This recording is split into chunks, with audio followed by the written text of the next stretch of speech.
He was assassinated, and the police officer who did that assassination then walked away from it, and said to other people, Bobby Rush is next. They murdered Fred Hampton. The account that we gave of the events is the truth. Does anybody have a sensible question?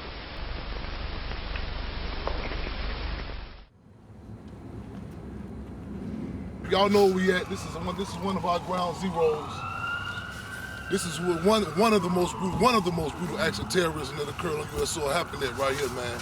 When I heard Chairman Fred speak for the first time, I was touched. I say, this black man talking about, he was calling up the injustices on police brutality, you know what I'm saying, and injustice in the community. And when I heard him speak with that force and authority, I said, this a real black man here. I got to be a part of this here. The state smell this, man. They smell this fervor, this sentiment where people exhausted all remedies. In other words, they went through all your great white hopes. They done been through your Manchurian candidates, and they started to say, I'm still going to jail. I'm still getting locked up. You know what I'm saying? You got to understand it, man. People are coming to grips to understand we ain't got no other choice but to struggle. There's a lot of work out here to do. Don't wait on nobody. Do what you have to do to make our community, all our respective communities, a better community. Okay?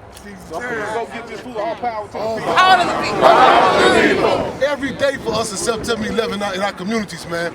And we have to understand what Asada Shakur, she said, man, we're being oppressed. You got to constantly remind yourself to be able to distinguish what's normal and what's abnormal. After a while, we start thinking it's cool or normal for police to pull us over and pull our clothes down in the freezing cold to a strip search. You know what I'm saying? We start thinking it's normal to get pulled over 3-4 times a day.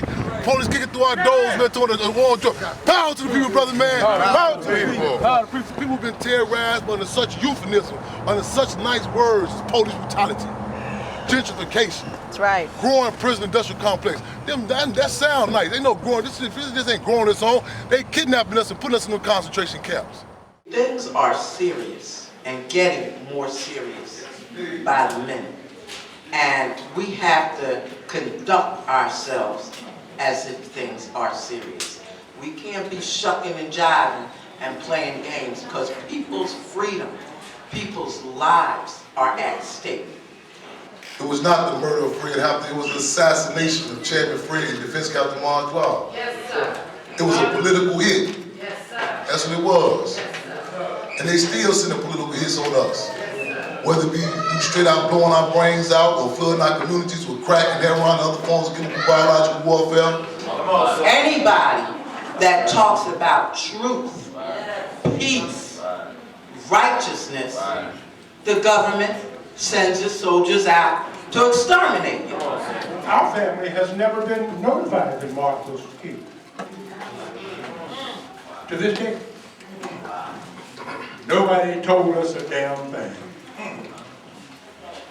We put the people first in our hearts, and we have a lot of sincerity. It was no playing for us in the rank and file and the foot soldiers.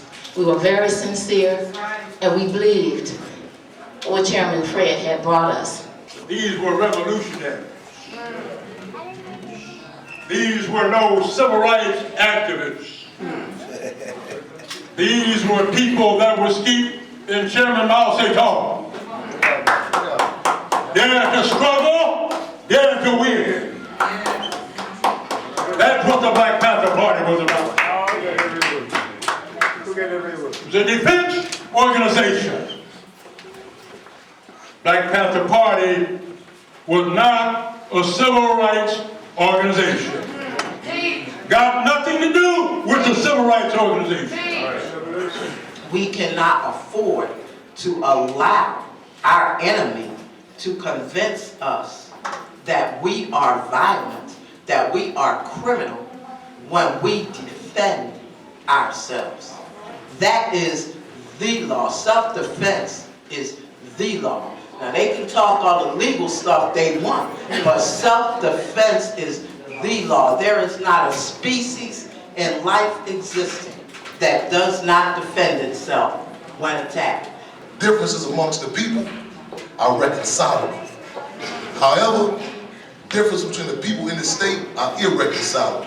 If you are in a situation where you are being attacked and you refuse to defend yourself, then you are violent, because you are perpetuating and endorsing violence. You are ultimately masochistic and suicidal, and that is very violent. And we say, what Minister U.E.P. News said, y'all, if we don't fight back, it can be defined as nothing less than reactionary suicide. We cannot rely on our enemy to lay out for us the means to stop them from oppressing us. I mean, did Jews rely on Hitler to pass out legislation and lay out how to stop the Holocaust? Did black South Africans, rely on the apartheid regime to lay out for them and pass legislation telling them how they could stop apartheid? Hell no. Hell no. Whatever the oppressed do to get the oppressor off his back is justified.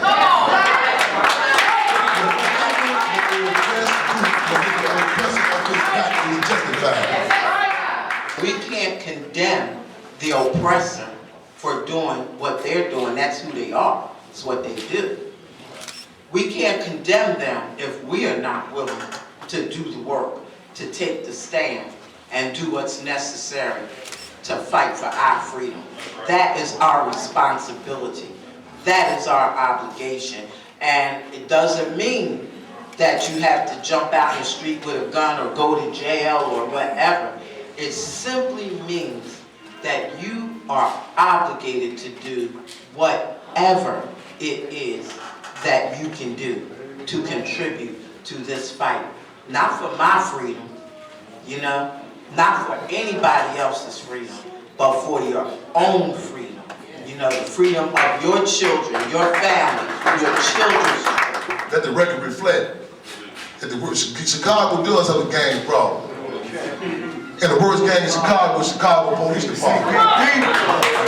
So whenever we need to represent the gang, I'm talking about, in LA, that's the LAPD, Chicago Police. They do drive-bys, they plant drugs on you, stick screwdrivers up your rectums, you name it, they do it. That brother Amadou Diallo in New York, he wasn't speaking out for nothing.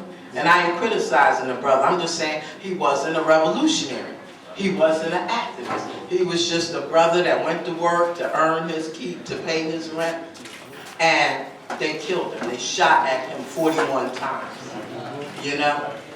They killed him. He wasn't speaking out for anything. So you're not protecting yourself or saving yourself when you be quiet and go along with the program. That ain't never saved nobody.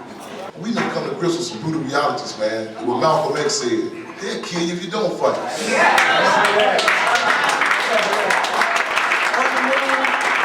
Long live revolution, long live all freedom fighters, all those who love freedom enough to fight for it. Long live the spirit of resistance, and down with this rotten ass system. Like we always did, if you ask to make a commitment at the age of 20, and you say, I don't want to make that commitment because of different reasons that I'm too young to die, I want to live a little bit longer. What you did already. You have to understand that people have to pay the price for peace. If you dare to struggle, you dare to win. If you dare not to struggle, then goddamn it, you don't deserve to win. Let me say peace to you if you're willing to fight for it. Let me say it in the spirit of liberation. I've been gone for a little while. At least my body's been gone. You ain't got to see that to me. At least my body's been gone for a little while. But I'm back now, and I believe that I'm back to stay.